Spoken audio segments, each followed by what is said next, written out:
Assalamualaikum warahmatullahi wabarakatuh, sahabatku, saudaraku semua. Kita ngopi lagi ya, bicara kehidupan, mudah-mudahan bisa diambil pelajaran bersama. Ya, sama-sama belajar. Ada sahabat kita yang bertanya tentang pluralisme ya. Tolong Bang dijelaskan tentang pluralisme. Bagaimana kaitannya dengan agama? Apakah kepahaman itu sama ya? Jadi jujur aja saya ini orang bodoh, nggak ngerti ya. Apalagi bahasa-bahasa yang aneh-aneh gini.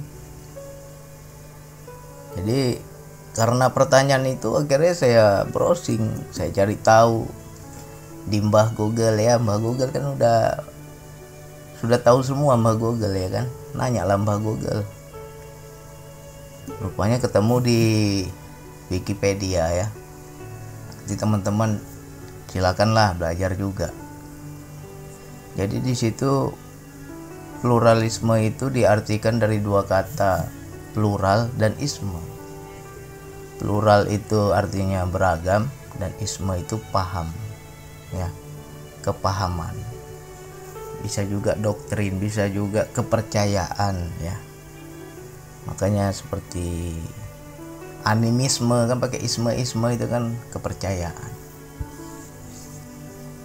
Jadi kalau digabung menjadi satu, pluralisme itu adalah merupakan suatu paham yang menghargai adanya perbedaan dalam suatu masyarakat ya, dan memperbolehkan kelompok yang berbeda tersebut untuk tetap menjaga keunikan budayanya masing-masing. Jadi kalau dianggap itu sebagai bentuk menghargai, toleran, ya sebenarnya ya kita sudah lakukan pluralisme ini.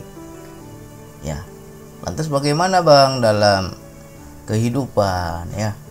Dalam keberagaman agama, macam mana kita mencari satu titik kesamaannya ya.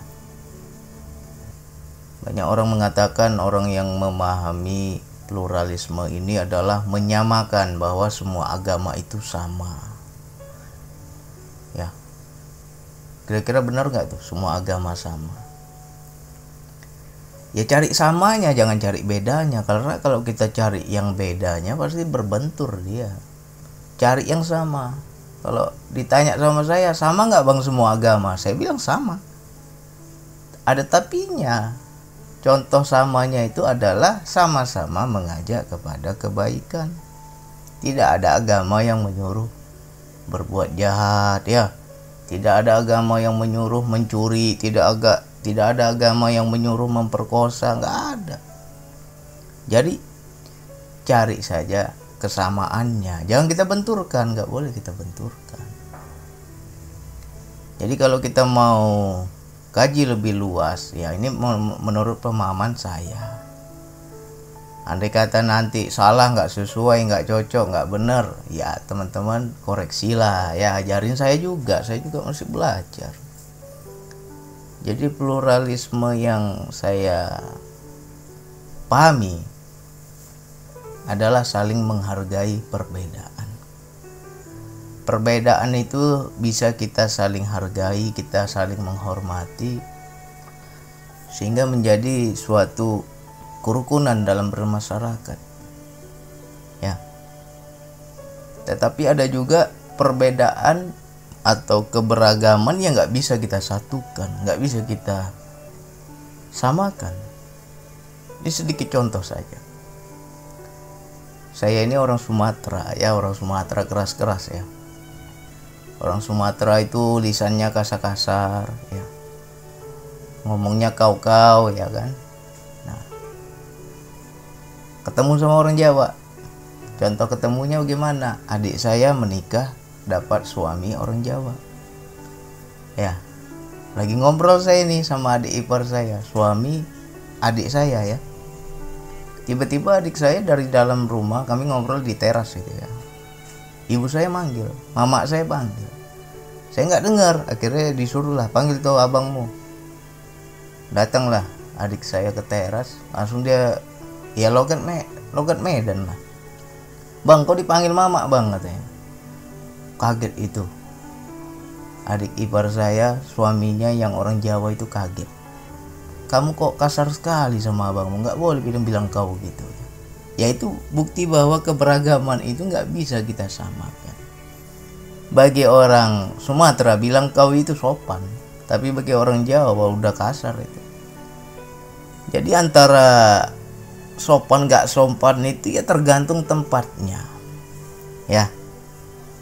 Sama seperti teman-teman, saudaraku, sahabatku yang mungkin anak pondok lah ya. Setiap hari ngomongnya aneh antum, begitu dia ngomong sama saya antum, wah itu bagi saya udah kasar. Ya, kenapa Bang Andi bilang kasar? Ya, saya nggak suka dipanggil antum. Ya, jadi jangan ada lagi aneh antum ya. Pakai bahasa Indonesia, jangan bahasa Arab. Kalau kita seandainya di pondok itu sudah tradisi pakai aneh antum, ya itu sopan kalau di pondok. Tapi kalau sudah keluar kita pukul rata semua aneh antum, ya itu udah nggak sopan. Berarti tidak ada pluralismenya. Ya, jangan sampai kita menganggap diri kita ini hebat ketika pakai aneh antum itu. Ya kan, sama seperti adik saya. Dia bilang, kau bang, kau dipanggil bang. Langsung suaminya marah. Suaminya orang Jawa. Ya, bagi dia kasar itu. Nah, akhirnya kita satukan. Saya jelaskan. Kamu nggak usah kaget. Kami dalam keluarga kami pakai kau itu sudah suatu yang lumrah. Ya. Awal-awal mungkin kamu kaget, tapi jangan kamu marah. Karena ya bagi kami sopan itu. Ya, bagi dia yang adat istiadatnya itu lebih halus, ya orang Jawa kan halus, lembut ya kan. Itu kan dianggap suatu yang nggak baik kalau pakai kau itu. Nah, tapi bagi kita orang Sumatera kau itu sopan. Ya kan? Apalagi kami sudah terbiasa dari kecil ya seperti itu. Nah, jadi disitulah keberagaman itu ya kita satukan. Akhirnya suaminya menasehati, adik saya pun berubah. Aslinya itu udah nggak berani dia kalau ada suaminya dia panggil kau gitu, nggak berani. Ya kan? Ya itu dalam bentuk menghargai juga. Nah, jadi kita dalam menyikapi pluralisme dalam kehidupan ini gimana ya bang? Kita ambil titik tengahnya adalah maknanya kita saling menghargai, tapi tidak memaksakan. Tidak memaksakan harus sama ya. Menghargai bukan berarti menerima ya. Dan sering terjadi dalam kehidupan. Ini dulu contoh dahulu saya itu waktu kerja kapal itu dapat chief officer ya. Chief officer atasan saya itu orang Kristen, orang Toraja. Dia tinggal di mana itu? Mamuju ya. Namanya Chief Ibrahim ya. Iya, kok namanya Muslim bang ya, karena dulu bidannya itu, dukun beranaknya itu orang Islam. Waktu dia lahir dulu orang Muslim, jadi dikasih nama dengan dukunnya itu Ibrahim. Tapi dia Kristen. Nah, tapi dia sangat pluralisme dalam beragamanya itu sangat bagus. Contoh, ketika datangnya bulan puasa ya, datangnya bulan Ramadan, di situ kan kita berpuasa umat Islam. Jadi dia buat aturan ya. Dia buat, bosun saya itu, leader saya itu orang Kristen, orang Nias. Dia bilang sama bosun, itu si Andi itu puasa, mereka yang Islam ini puasa. Jadi selama bulan puasa kamu ajak mereka kerja hanya setengah hari. Jangan kamu kerja paksa sampai 1 hari. Hargai mereka karena mereka juga berpuasa. Nah, itu bentuk pluralisme. Ya. Dia menghargai kita sebagai Islam lagi puasa sehingga ada tolerannya, memberikan pekerjaan itu jadi ringan. Setengah hari kami kerja selama bulan Ramadan. Kalau hari normal ya 1 bulan 1 hari penuh lah. Karena bulan puasa setengah hari. Itu satu. Yang kedua, kalau datang hari Jumat ya jam 10, jam 11 itu kami sudah istirahat. Biasanya kan orang kerja kan sampai jam 12 baru istirahat makan kan. Ini jam 10 atau jam 11 udah rapi-rapikan semua, tutup alat-alat katanya ya kan. Nah, siap-siaplah mandi-mandi kalian yang mau sembahyang Jumat, silakan mandi-mandi, bersih-bersih badan. Nah, itu salut saya sama Cip Ibrahim itu ya. Itu salah satu bentuk pluralisme, menghargai ya. Nah, ini yang kadang kita malu nih umat Islam yang mayoritas, tapi kita kurang menghargai yang minoritas. Jadi kalau kita mau memahami paham pluralisme ini adalah menghargai,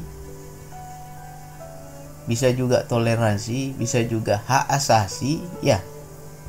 Di situ kan dijelaskan itu kebebasan bermuara pada pengakuan kebebasan beragama. Nah, sekarang kita coba lihat di kehidupan. Sudah bebas belum orang beragama di Indonesia ini? Kalau saya bilang belum bebas. Kenapa Bang Andi bilang belum bebas? Buktinya orang membangun gereja aja dilarang. Ya. Kenapa kita tidak memberi kebebasan orang beragama? Kita mau bangun masjid gede-gede, mau toanya besar-besar, nggak ada yang komplain.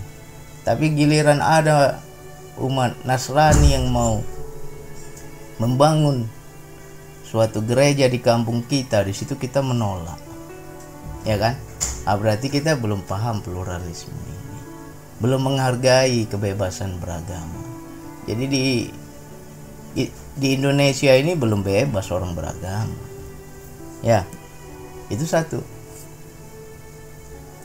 Apalagi contoh yang lain? Ketika datangnya bulan puasa, dulu kan sering itu kita lihat. Semua toko, semua orang yang buka warung makan itu dirazia, disuruh tutup warung makannya dengan alasan menghargai orang berpuasa ya. Itu namanya nggak bebas. Terkadang agama dijadikan orang untuk menjajah. Banyak kita terjajah dengan agama ya. Banyak kita belum merdeka. Disinilah itu orang yang nggak paham tentang keberagaman. Kalau orang yang paham tentang keberagaman, ya ngapain kita mau larang-larang? Orang mau jualan, jualan lah. Lagi pula itu jualan bukan yang dibeli orang Islam aja. Macam mana kalau non Muslim yang butuh makan? Akhirnya dia jadi kelaparan, jadi susah dia mencari makan gara-gara semua warung tutup. Ya. Berarti tidak ada kita keberagaman di situ. Jadi harus kita pahami bahwa pluralisme yang dimaksud, kalau kita mengambil titik tengahnya, mengambil titik kebaikannya adalah menghargai, toleransi, apalagi Bang? Tapi bukan memaksakan toleransi, hati-hati ya. Dalam beragama jangan juga kita terlalu melampaui batas. Ada orang Nasrani pakai topi Santa Claus ya, dengan tujuan bahwa mereka memakai topi itu ikut merayakan Natal itu sebagai bentuk toleransi. Itu sudah kebablasan namanya. Nggak boleh kita ikut-ikutan. Kalau kita bertoleransi ya sudah, hargai jika mereka merayakan Natal, ya sudah hargai, tapi kita jangan ikut-ikutan ya. Kalau dibilang bapak pluralisme itu siapa? Almarhum Gus Dur ya, karena beliaulah Imlek itu boleh dirayakan. Zaman dulu mana ada orang merayakan Imlek, tapi sejak adanya Gus Dur boleh umat Cina itu, kaum Chinese merayakan Imlek ya. Beliaulah bapaknya pluralisme, memberikan kebebasan dalam beragama, memberikan kebebasan berpikir, ya, memberikan kebebasan dalam menjadi diri kita pribadi. Jangan sampai kita terkekang selagi itu baik, ya.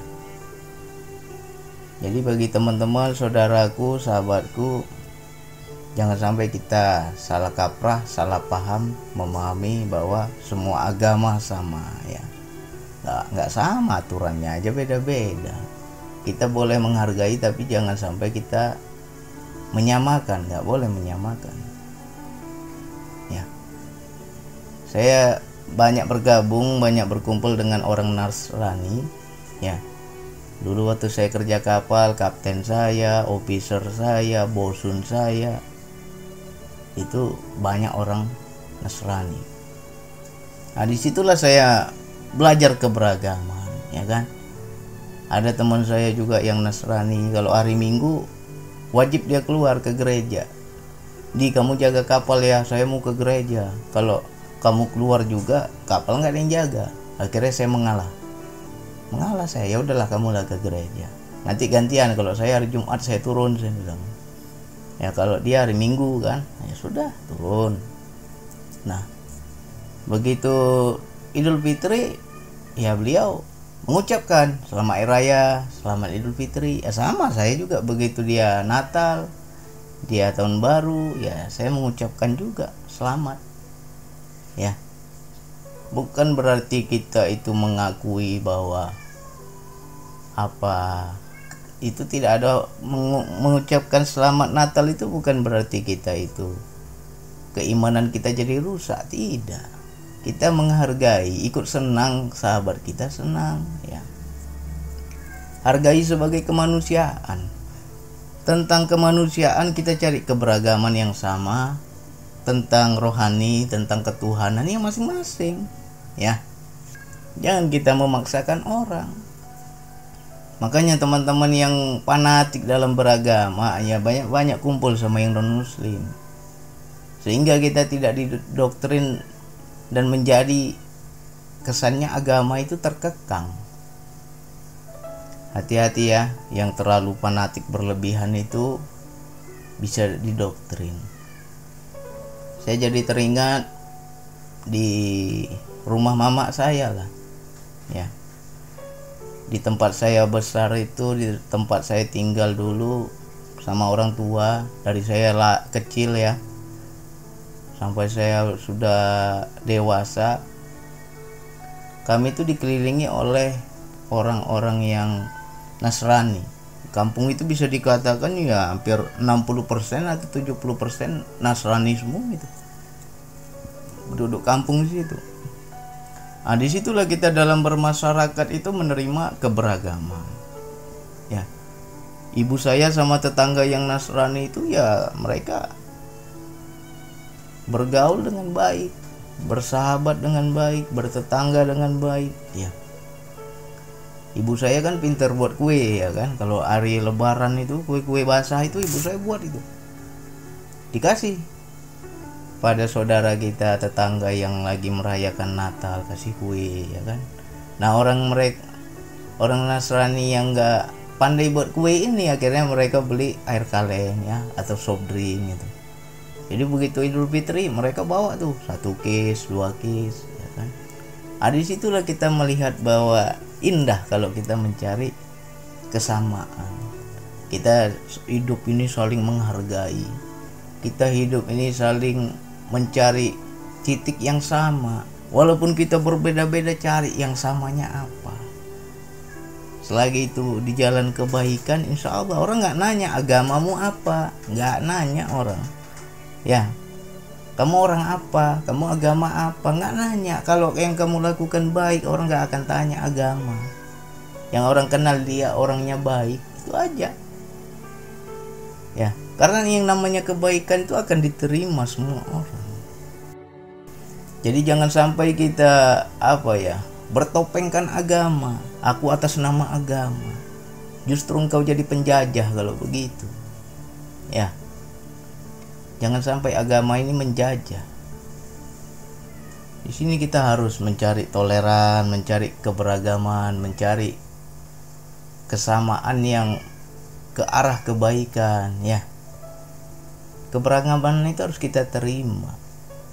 Jangan sampai kita menolak keberagaman. Nah, di Indonesia inilah menjadi PR bagi kita. Kita umat Islam mayoritas, ya. Jangan sampai kita menjadi penindas. Yang agama yang lain seolah-olah mereka yang minoritas ini menjadi tertindas. Ya, sejatinya kita sudah ego dalam beragama. Itulah yang saya bilang. Agama yang mereka pertuhankan bukan Allah yang mereka pertuhankan. Nah, jadi kita ambil titik tengahnya, ambil titik baiknya. Ambil keberagaman yang bisa mempererat persaudaraan kita, ya. Makanya jauh-jauh sedikit mainnya. Jangan kita main hanya di dunia Islam aja, di kampung Islam aja. Giliran bertemu sama yang berbeda, di situ fanatik luar biasa, ya. Banyak-banyak kita bergaul sama yang non muslim, tapi kita juga harus kuat keimanan kita. Selagi kita bergaul dalam hal apa nih? Aku bergaul dalam hal pekerjaan, Bang. Banyak teman-teman di tempat kerjaku non muslim. Ya sudah, masing-masing aja kita ambil aja keberagaman yang baiknya, ya. Teringat saya dulu, kapten saya itu orang Kristen, orang Nasrani, ya. Jadi kalau datang waktu sholat maghrib, ini umur saya kalau nggak salah masih 20 tahun. Kalau sudah datang waktu maghrib, dia bilang, macam mana rezeki kita mau lancar, banyak-banyak ibadah kamu, katanya kan. Ini kapten saya orang Sangir ini, ya kan, Nasrani. Sholat sudah waktunya sholat ini, katanya. Lalu saya tipu kapten saya, belum cap, masih lama waktunya cap. Bentar lagi lah, saya lagi sibuk nonton kan. Langsung kapten saya marah, kau apa, dia bilang, ngana tipu saya, katanya kan. Kamu mau tipu saya, kau bilang waktu sebentar, kamu kira saya nggak tahu maghrib itu paling cepat waktunya, sebentar lagi tuh sudah isya, katanya. Rupanya kapten saya ini tahu waktu sholat maghrib itu. Di situ malu saya kan. Akhirnya saya sholat juga lah, ya kan, daripada merepet dia. Sholat saya. Habis itu saya tanya, Kep, kok tahu, Kep? Kapten kok banyak ngerti tentang Islam? Ya, dia bilang, ya banyak kau bergaul sama yang lain, sehingga kita bisa menerima perbedaan, kita bisa saling menghargai. Disitulah banyak nasihat-nasihat pluralisme ini, baru saya paham itu. Kapten saya dulu banyak menasihatin seperti itu. Jadi coba itu diterapkan dalam kehidupan, dalam bersosial, dalam bermasyarakat, ya. Keberagaman, perbedaan itu tidak harus dipaksakan, harus sama, nggak bisa kita paksakan. Namanya sudah berbeda, nggak bisa dipaksakan. Tapi kita bisa ambil titik tengah untuk menghargai, ya. Itulah paham pluralisme yang saya pahami, ya. Kalau beda penafsiran saya, ya silakan teman-teman koreksi lagi yang lain, ya. Jadi kita cari titik temunya, cari menerimanya dalam hal apa ini keberagamannya, ya. Nah, jadi tolong sahabatku, saudaraku, kita hidup itu ya macam-macam suku, macam-macam agama, macam-macam watak kita, ya. Watak orang Sumatera beda sama watak orang Jawa, ya kan.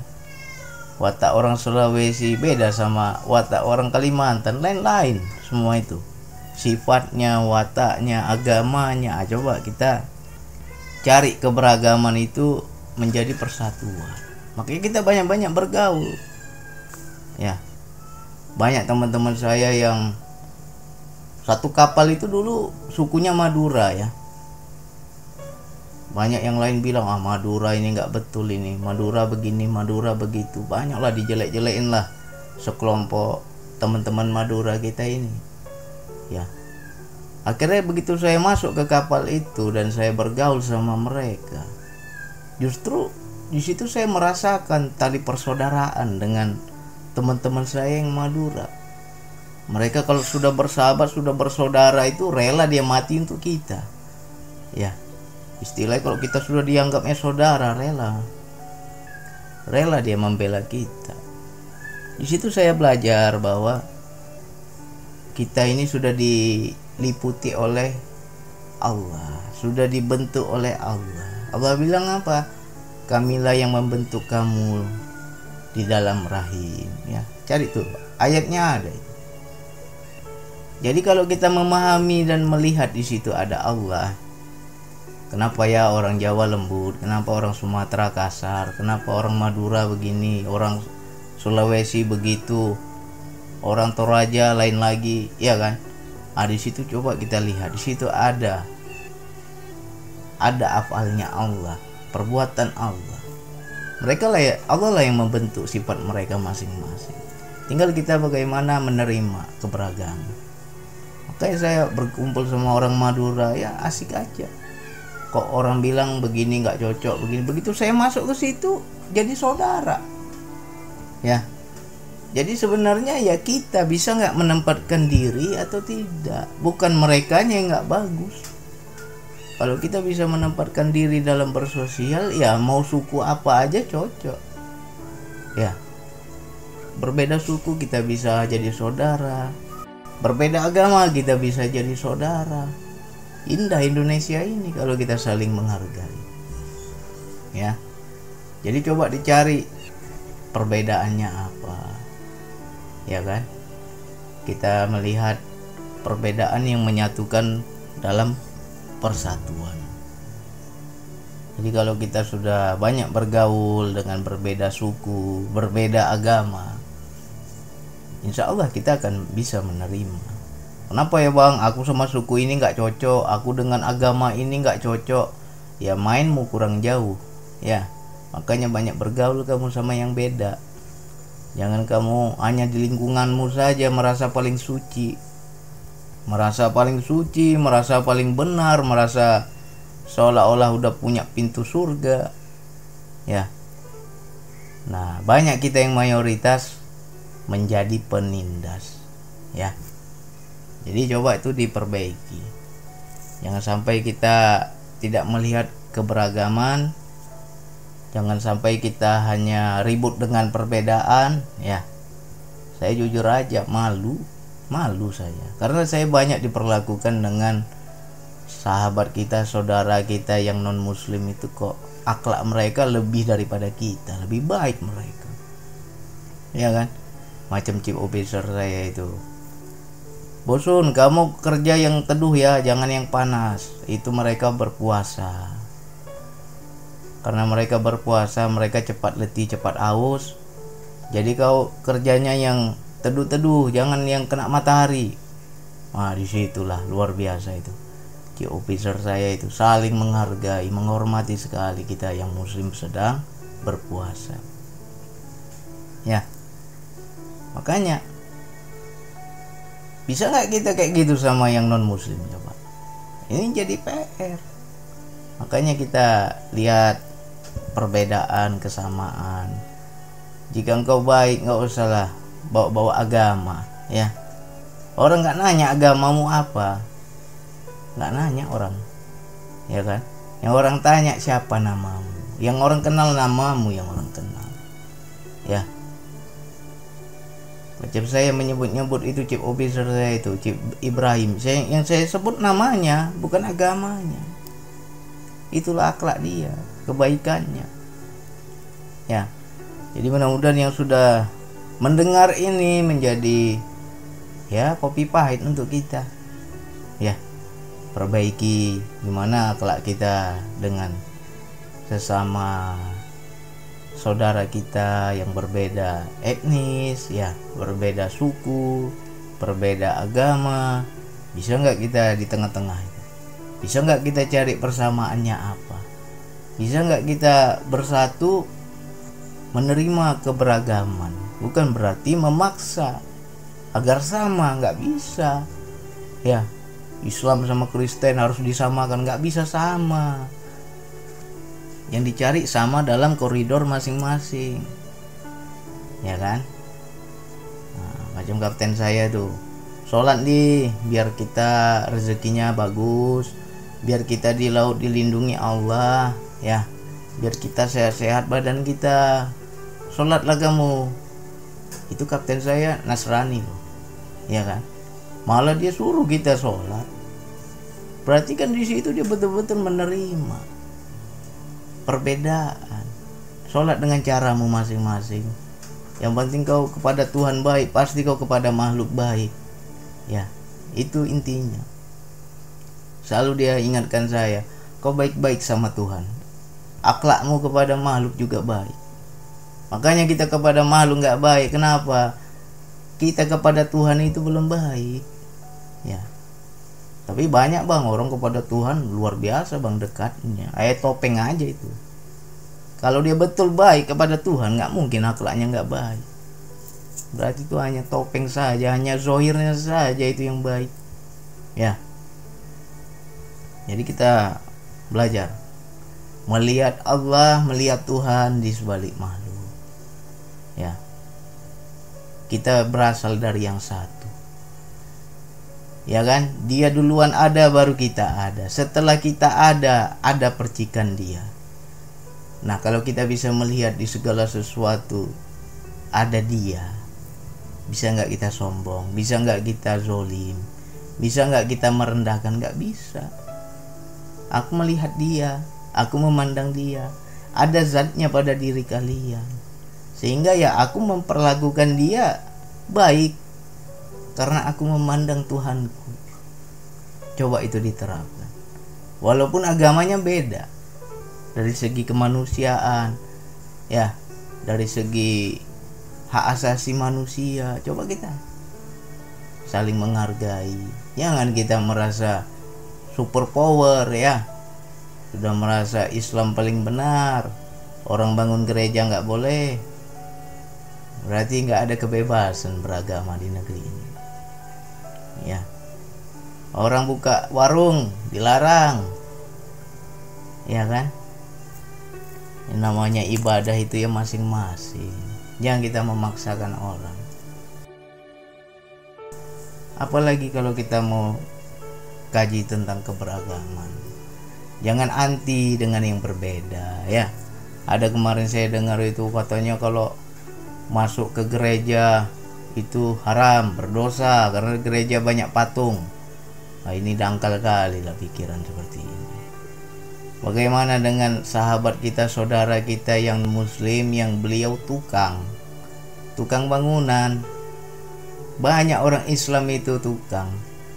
Dia bangun gereja, cari nafkah dia demi kerjanya sebagai tukang.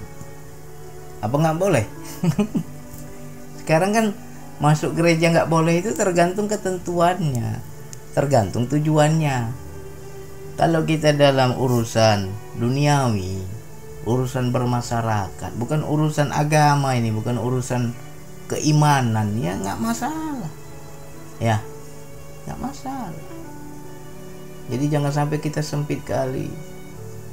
Bahkan B.J. Habibie saja pernah sholat di gereja karena di luar negeri nggak ada dia jumpai masjid dan dia lagi kedinginan, akhirnya masuk dia ke gereja, sholat dia di gereja, ya kan. Kalau memang sudah istilahnya sudah nggak ada lagi jalan lain, ya Allah juga maha tahu, ya kan. Yang penting wilayah hati, wilayah niat. Nah, cuman jangan kita samakan di Indonesia. Banyak masjid Indonesia, jangan pula kita sholat di gereja, ya, kecuali nggak ada lain. Disinilah teman-teman harus memahami. Bang, aku pernah dengar bang kisah B.J. Habibie sholat di gereja bang. Nah, kau ikut-ikutan pula, ya salah kaprah. Habibie kan karena terpaksa, karena nggak ada masjid, dan kala itu lagi kedinginan, daripada dia mati kedinginan di luar, makanya dia masuk ke dalam, ya. Nah, jangan kita samakan di Indonesia, di mana-mana masjid banyak kok, ya. Jadi jangan latah kita.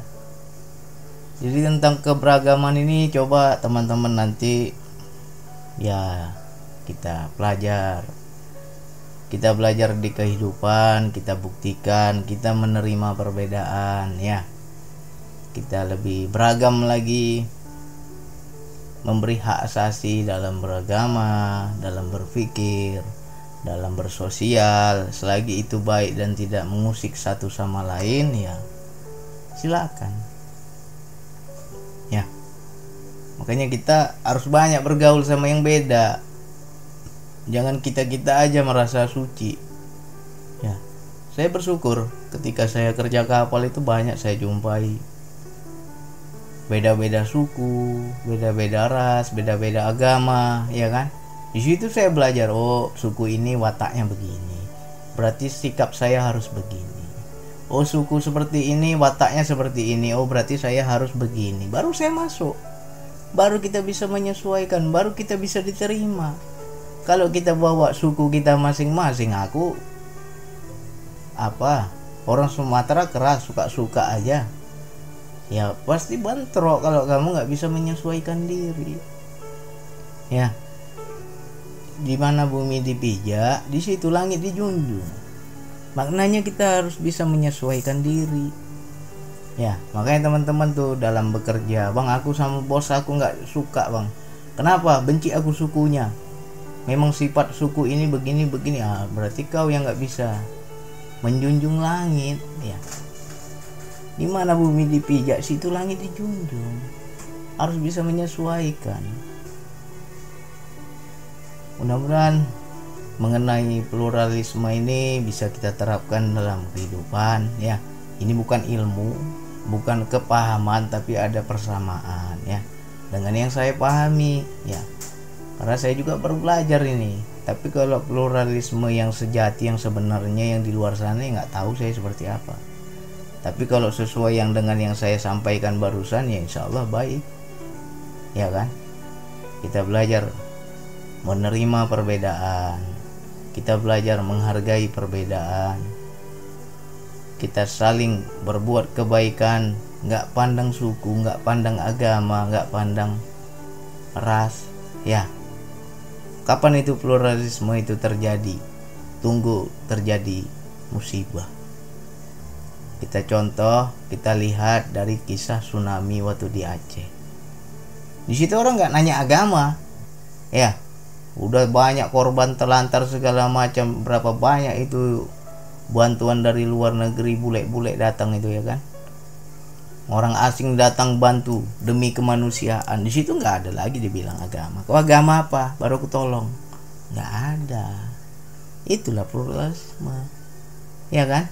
Nah, jangan sampai terjadi lagi kita di Indonesia ini terlalu banyak saling menghakimi, saling merasa benar, saling merasa suci, gontok-gontokan kita sesama suku, gontok-gontokan sesama agama, ya, saling benci sesama agama. Allah turunkan azab. Terjadilah itu tsunami, banyak korban, baru kau tolong saudaramu, baru kau ada belas kasih, baru kau tak pandang lagi agama apa, ya. Di situ yang benar, ya. Makanya kita ini terkadang di muka bumi ini banyak sombongnya, banyak merasa benarnya. Jangan sampai Allah turunkan azab, terjadi gempa, terjadi banjir, terjadi tanah longsor, terjadi tsunami. Makan korban itu, mau sukunya apa, mau agamanya apa. Nah, baru kau tolong, baru kau ada belas kasih, baru kau ada kemanusiaanmu. Jangan sampai digituin baru kita paham, ya. Jadi baik-baik kita sama tetangga, baik-baik sama saudara kita yang beda, baik-baik kita sama etnisnya yang beda, sukunya yang beda, baik-baik.